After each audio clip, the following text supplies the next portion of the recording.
Hello everyone, Xbox7752 here, and I am here to do my prediction video for Saddam Hussein versus Pol Pot. So let's get started.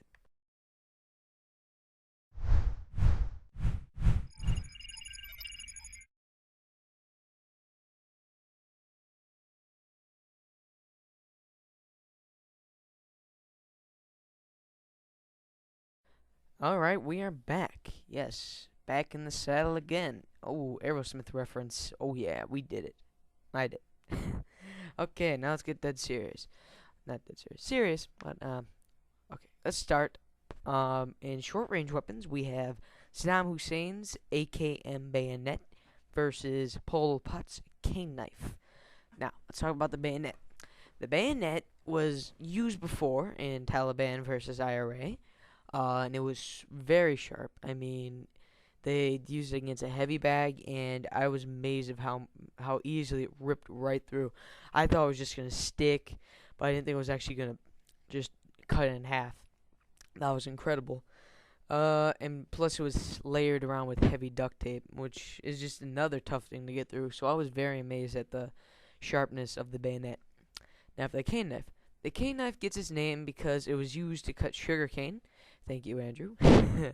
But yeah, it was used to cut sugar cane, and it's a lot longer than the bayonet. Cause I'm pretty sure when they're gonna use the bayonet, they're gonna use it in his hand, and the cane knife is just gonna be so helpful. I mean, it's a big, like, it's at least a foot long, I think, and it's just gonna cut right down. And I, I think the edge here is obvious. I'm gonna give it to the cane knife because I don't think Saddam Hussein is gonna be able to close that distance in. All right, let's go to medium range weapons where we have the Browning semi-auto pistol, which is used by Saddam Hussein, versus the Tokarev, which is going to be used by Pol Pot. Now, let's talk about the Browning.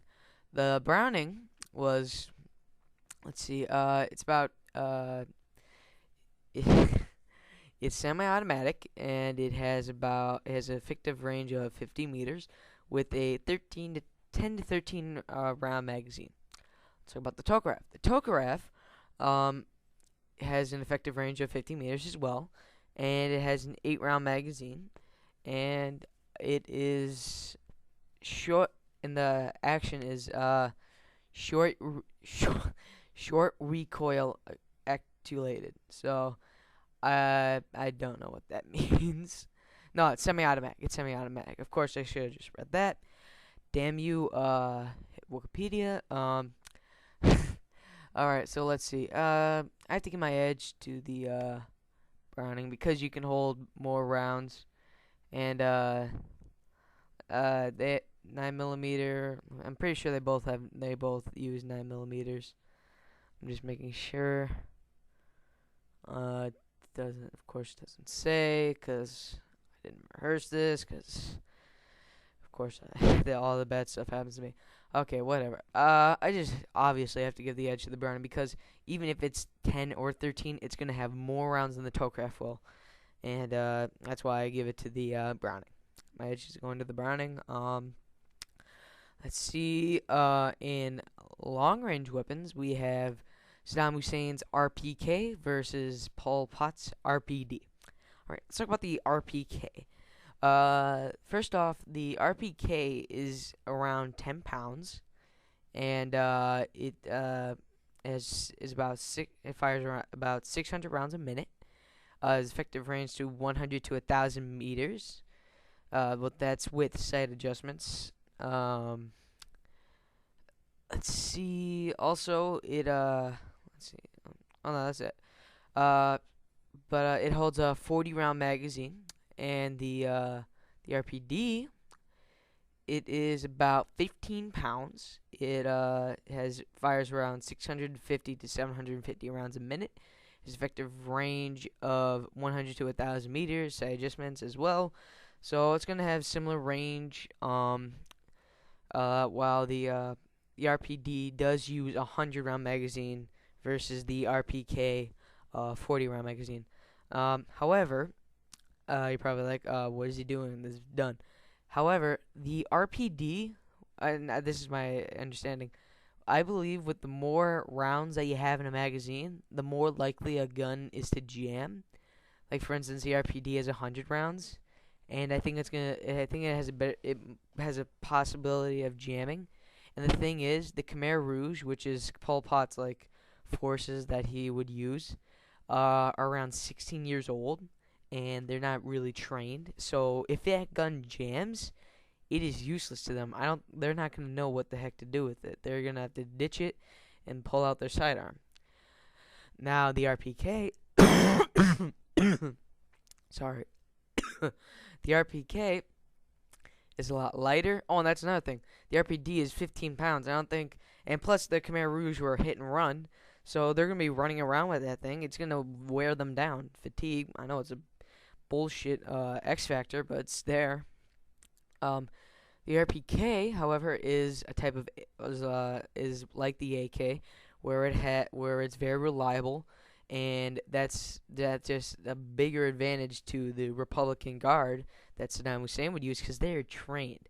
They know what they're doing with these weapons.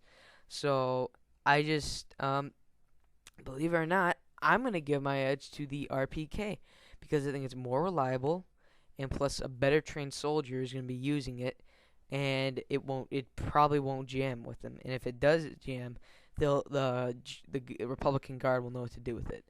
But it will at least I don't think it'll jam. But if it does, I think they'll be ready. All right, let's see. We did short range, medium range. Okay, let's go to explosive weapons. Explosive weapons. We have the RGD-5 grenade versus the stick grenade. Excuse me. The RGD-5 grenade we've seen before in Green Beret versus Spetsnaz, and it was devastating. They put in a washing machine. I don't know why. They're like, oh, I got a washing machine. Let's put it in this. But oh my god, it looked like it exploded upwards and both side and it exploded in a vertical and horizontal line. That looked really cool. How it so we know that it's very devastating. And while the stick grenade, I don't know a lot about them other than they're a grenade.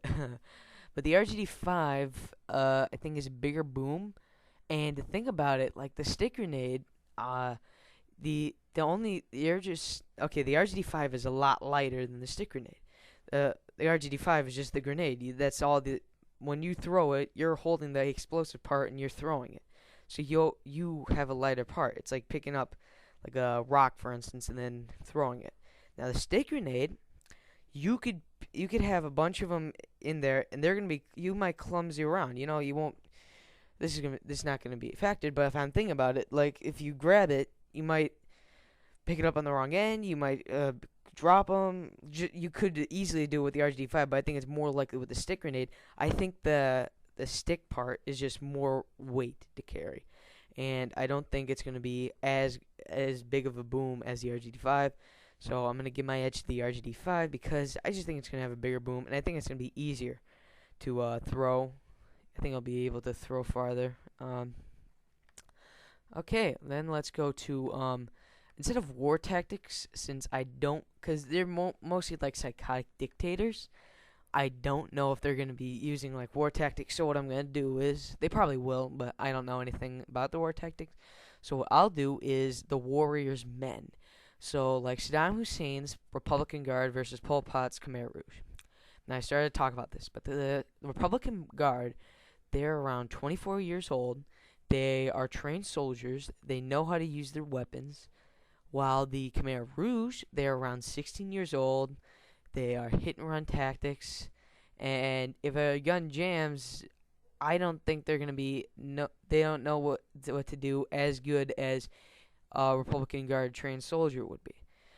I'm not saying the Khmer Rouge aren't fearsome soldiers. They're awful people. But I'll actually give background on what they would do. The Khmer Rouge, what Pol Pot's idea was, and if I'm wrong, I'm sorry, but this is what I know. What Pol Pot's idea was to create the perfect society. And his idea was to kill all the smart people, all the all the people that were wealthier than others, and he would just kill them all until everyone was on the same level. Okay, and he was just psychotic. He would stop at no means to do that. And Saddam Hussein, both of them killed their own people, for crying out loud. Saddam Hussein was the first person to use nerve gas on the battlefield, on his own people. It was awful. So both of these people are psychotic madmen. So they're not gonna stop. If one of their, if they heard that one of their one of their men were betraying them, or even if like something they heard, they wouldn't go into it. They would torture them and find out if they were, and if he still didn't believe them, he'd kill them right off. Not like trial, nothing like that. He'd torture them until they said, yes, I did it, or no, I didn't. If he didn't believe them, pop, right in the face. Done. So both of them are psychotic. They're just awful, awful people. And but I have to give my edge to the Saddam's Republican Guard, because they are better trained soldiers, and I think they know what they'll be doing with the weapons. All right, so you're probably wondering, who do I have winning? Saddam Hussein versus Pol Pot. And I choose Saddam Hussein. Why? He has better weapons, he has better soldiers, and I just think that he is just the better. He just I just think he has better weapons and he has better soldiers. And I think that that'll eventually win the day. And I do believe that if it does go to battle tactics, I think Saddam would definitely win. I think he planned a little bit better than Pol Pot would. Uh, but yeah, I'm definitely going with Saddam Hussein, because I just think his soldiers are better, and I think he has better weapons. Alright, I hope you guys like this video. My Twitter will be in the description. BlueTeamTV as well. Check him out. He has funny videos. They're very good, very well done. His aftermaths and his predictions are very good. Most likely will be able to do an aftermath with him. If not, sorry, but it'll most likely happen. It should be Wednesday again. Uh, uh, oh, LeafsNationFour. He is a very, very smart man. He knows what he's doing. He does very good videos. You should definitely check him out. He's one of those guys that are under the radar, but definitely check him out. He knows his stuff. He really does. I hope you guys like this video. I'll talk to you guys later. Wednesday. Yep, Wednesday. Whether I'm with Andrew or not, I will make an aftermath video, and I'll talk to you guys later. Okay, bye. Oh, and stay deadly. Okay, bye.